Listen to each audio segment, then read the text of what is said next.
एक लोक गायक, आपको तो खुशी मनानी चाहिए। लोक गायक कोई अच्छा गाना गा रहा है, ठीक है, हमारे खिलाफ भी गाना लोग गाते हैं। यूपी में कहा, हम जितने भी विपक्ष के लोग हैं, हम सब जाति जनगणना चाहते हैं। समाजवादी सरकार बनेगी तो 3 महीने के अंदर जाति जनगणना उत्तर प्रदेश की कराने का काम सरकार से होगा। और आय दोगुनी की बात कर रहे थे, 22 से 23 आ गया। किसी भी किसान की किसी फसल की आय दोगुनी नहीं हुई किसान की। 20,000 फंड किसान के लिए। आपने कहां आलू खरीदा है बताओ आप? क्योंकि वित्त मंत्री जी को यह दिक्कत है कि मुख्यमंत्री जी अकेले में डांटे ना मुझे। आपने नोटिस दे दिया। अभी कांग्रेस के नेता जा रहे थे हवाई जहाज से, आपकी पुलिस पहुंच गई वहां, उन्हें हवाई जहाज में नहीं बैठने दिया। अभी कांग्रेस के नेता जा रहे थे हवाई जहाज से, आपकी पुलिस पहुंच गई वहां, उन्हें हवाई जहाज में नहीं बैठने दिया। एक लोक गायक, आपको तो खुशी मनानी चाहिए। लोक गायक कोई अच्छा गाना गा रहा है, ठीक है, हमारे खिलाफ भी गाना लोग गाते हैं।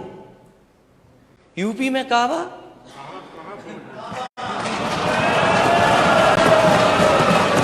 आपने नोटिस दे दिया। यकीन करो नेता सदन, अगर कोई कविता हमारे खिलाफ बनाता हम बुरा नहीं मानते। और मैं पहला शायद मुख्यमंत्री होऊंगा, मैं पहला, हो सकता है अगर आपकी जानकारी में तो बता देना, जिसने अपने कार्टून की किताब छपवाई थी। कार्टून ना समझना, तुम्हारा जिंदगी में नहीं बनेगा, आएगा कैसी जगह पर, ये मत समझना, क्योंकि तुम खुद कार्टून हो।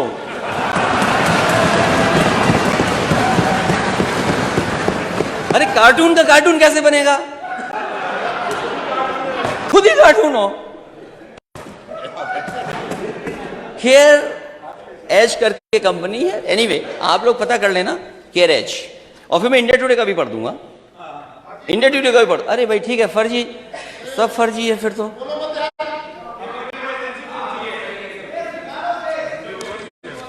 अभी मैं पूछूंगा फर्जी पर। अच्छा फर्जी था तो आपके नेता सदन क्रिकेट पे बॉल मार लिए थे, बैट मार लिए थे, वो भी फर्जी था क्या? पूरे देश ने देखा टीवी पर।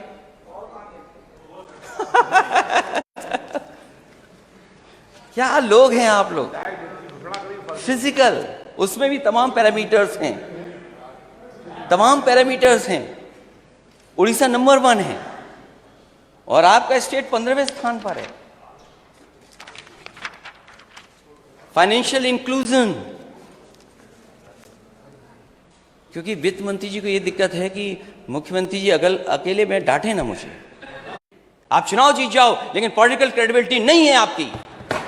आप चुनाव जीत सकते हो लेकिन पॉलिटिकल क्रेडिबिलिटी नहीं है। डेवलपमेंट की क्या क्रेडिबिलिटी है बताओ? कहां है आपका 20,000 फंड किसान के लिए? आपने कहां आलू खरीदा है बताओ आप? कहां आलू खरीदा आपने? 1 किलो आलू खरीदा तो बताइए। सबसे बड़ी यह है कि हम जनता ने 5 साल तक हमारी सरकार को गुड गवर्नेंस के आधार पर 2 बार वोट दिया। गुड गवर्नेंस के आधार पर यह है क्रेडिबिलिटी। और जनता की अदालत सबसे बड़ी अदालत है अध्यक्ष जी, सबसे बड़ी अदालत जनता की अदालत है। हम उसी वजह से यहाँ पर बैठे, उसी कारण यहाँ पर बैठे, और यही क्रेडिबिलिटी सबसे ज्यादा मान्य है। अच्छा अध्यक्ष महोदय बोलिए ना, आपने यही पॉलिटिकल क्रेडिबिलिटी है आपकी, यही पॉलिटिकल क्रेडिबिलिटी है ना? अच्छा ये क्या था फिर? एक मिनट जाओ, ये इनकी पॉलिटिकल क्रेडिबिलिटी है। 2000 नई बसें चलाएंगे, ये दूसरा बजट था। कितनी बसें चला रहे हैं आप? और पहले लैपटॉप दे रहे थे, क्योंकि मैंने कई बार कहा, फिर कहता हूं मैं, ये लैपटॉप नहीं बांट सकते और नहीं बांटे इन्होंने। क्या वो पॉलिटिकल क्रेडिबिलिटी नहीं मानी जाएगी? अरे भाई लैपटॉप क्या होता है, स्मार्टफोन के भाई। माननीय सदस्य, अध्यक्ष महोदय, मुझे आपने इतना कुछ बदलाव लाए हैं, इतना बदलाव आप लाए, मैं आपको बधाई देता हूं। आप टैबलेट ले आए यहाँ पर, बहुत सी चीजें बदली हैं आपने, टेक्नोलॉजी लगातार आप यूज कर रहे हैं। हमारे माननीय सदस्य को ये तो बता दो, टैबलेट, स्मार्टफोन, लैपटॉप क्या होता है? अरे वो इंजीनियर, उनको मालूम है, MBA है वो। ये दूसरा बजट है अध्यक्ष महोदय। माननीय नेता प्रतिपक्ष, आलू, टमाटर, प्याज जैसी सभी फसलों का न्यूनतम मूल्य देने के लिए 1000 करोड़ रुपया। आप बताइए आलू की स्थिति क्या है आज? पूछिए अपने माननीय सदस्य लोगों से, हमारी बात मत मानिए। क्या आलू खरीदा जा रहा? क्या सरकार खरीदेगी आलू? क्या आलू सरकार खरीदेगी? मैं नेता सदन के बगल में बैठे वित्त मंत्री जी और नेता सदन से पूछा, क्या आलू आप खरीदेंगे? इतना खड़े होकर के बोल रहे थे, बोलिए आप आलू खरीदोगे क्या नहीं खरीदोगे? हमने मान्यवर खरीदा भी है, आगे भी खरीदेंगे। और जो कुछ भी संकल्प पत्र वादा किया है मान्यवर, वो सभी वादे पूरे करेंगे मान्यवर। ये वादे नहीं, और जनता ने इसी बात को देखिए अध्यक्ष महोदय, मैं ये जानता हूं ये आलू नहीं खरीदेंगे, मैं ये जानता हूं, क्योंकि सरकार धोखा दे सकती है, सरकार सच्चाई के से नहीं सामने आ सकती। आज जरूरत है आलू खरीदने की। जो आलू बेल्ट है, हमारे माननीय सदस्य में नहीं खड़ा होगा क्योंकि मंत्री हैं, कुछ लोगों की मंत्री पद छिन जाएगा, किसी की कुछ छिन जाएगा, इसलिए कोई सच नहीं बोलेगा। अकेले में अध्यक्ष जी पूछिए आलू की हालत क्या है, कोई नहीं पूछने वाला। धान में लूट हो गई, आलू में लूट होने जा रही है। और आय दोगुनी की बात कर रहे थे, 22 से 23 आ गया, किसी भी किसान की किसी फसल की आय दोगुनी नहीं हुई किसान की।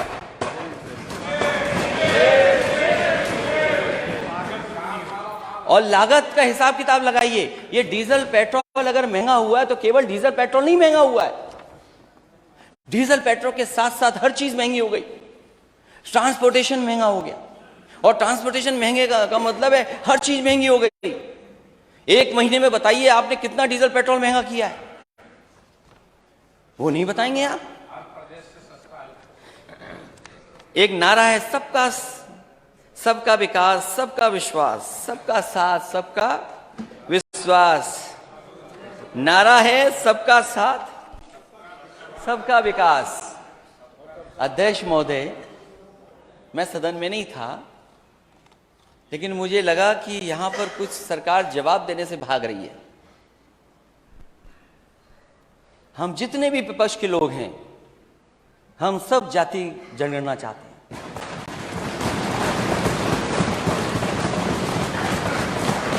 अध्यक्ष महोदय, हम जाति जनगणना चाहते हैं, और बिना जाति जनगणना के ये नारा आपका अधूरा है। सबका साथ कैसे होगा जब हमें और आपको नहीं पता कि हम कितने हैं आबादी में? सबका विकास कैसे करोगे आप? सबका विश्वास कैसे जीतोगे आप? किस पार्टी के नेता हैं आप? ना पार्टी का नाम तो पढ़ लूं मैं। आप जाति जनगणना चाहते हैं कि नहीं चाहते हैं? नहीं, जाति जनगणना चाहते हैं कि नहीं? हम जातिवाद जनगणना चाहते हैं, लेकिन आपने उधर से भगा दिया हमको अपने साथ से। अध्यक्ष महोदय, मैं जानता हूं वो समर्थन कर रहे हैं दिल से, वो साथ हो सकते हैं, लेकिन दिल से हम लोगों के साथ ही हैं। दिल पे क्या गुजर रही है वो बेहतर समझते हैं। और क्योंकि हम दोनों इंजीनियर हैं, तो इंजीनियर बात को अच्छी तरह समझते हैं। मुझे लगता है अपना दल भी यही चाहता है। हमारी पार्टी की माननीय सदस्य हैं, और उनका एक अपना दल है, उनकी माताजी राष्ट्रीय अध्यक्ष हैं।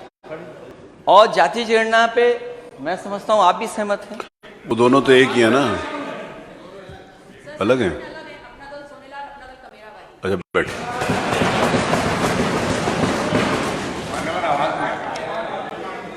तो अब क्या दिक्कत है नेता सदन? मेरी आवाज नहीं आ रही? बिहार कर सकती है अध्यक्ष महोदय, जरा चेक करें आवाज। अध्यक्ष महोदय, जाति जनगणना अगर बिहार में हो सकती है, अब आ रही है? अगर अध्यक्ष महोदय जाति जनगणना बिहार में हो सकती है, और मैंने अपने संकल्प पत्र में लिखा था, अपने घोषणा पत्र में लिखा था, समाजवादी सरकार बनेगी तो 3 महीने के अंदर जाति जनगणना उत्तर प्रदेश की कराने का काम सरकार से होगा।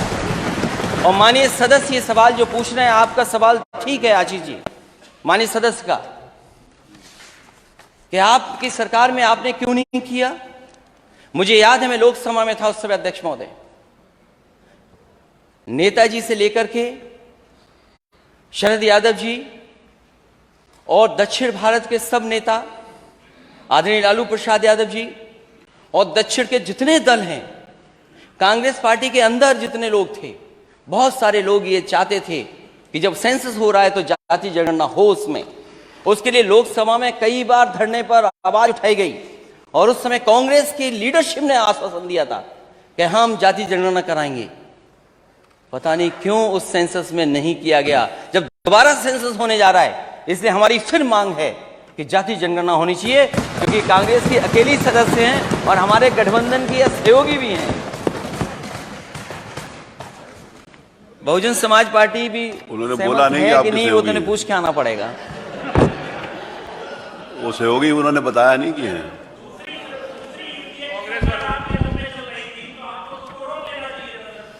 उन्होंने आश्वासन दिया था प्रधानमंत्री, अरे आपस में बातचीत और सभी लोगों ने, कांग्रेस के वरिष्ठ नेताओं ने आश्वासन दिया था, हमने आश्वासन में भरोसा कर लिया।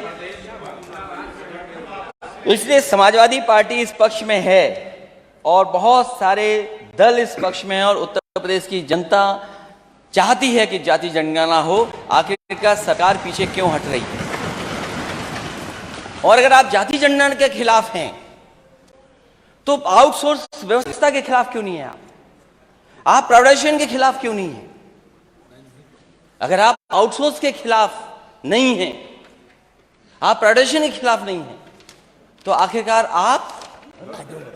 आप जाति जनगणना के खिलाफ क्यों हैं? और नेता सदन ने कई बार प्रेजेंटेशन देखा होगा कि डेटा सेंटर हम बना रहे हैं, उसके लिए इन्वेस्टमेंट के लिए भी कई लोगों से एमओयू हुए, कई चीजें जमीन पे भी आ रही हैं। नोएडा में डेटा सेंटर बन रहा है, बजट में भी कुछ चीज दिखाई दे रही है डेटा सेंटर के लिए। आप डेटा सेंटर कल बना रहे हैं, आपके यूपी का डेटा सेंटर क्यों नहीं है? और फिर जाति जनगणना हो जाएगी तो उसमें क्या दिक्कत है आपको? लेकिन हम समाजवादी लोग इसके पक्ष में हैं कि जाति जनगणना होनी चाहिए।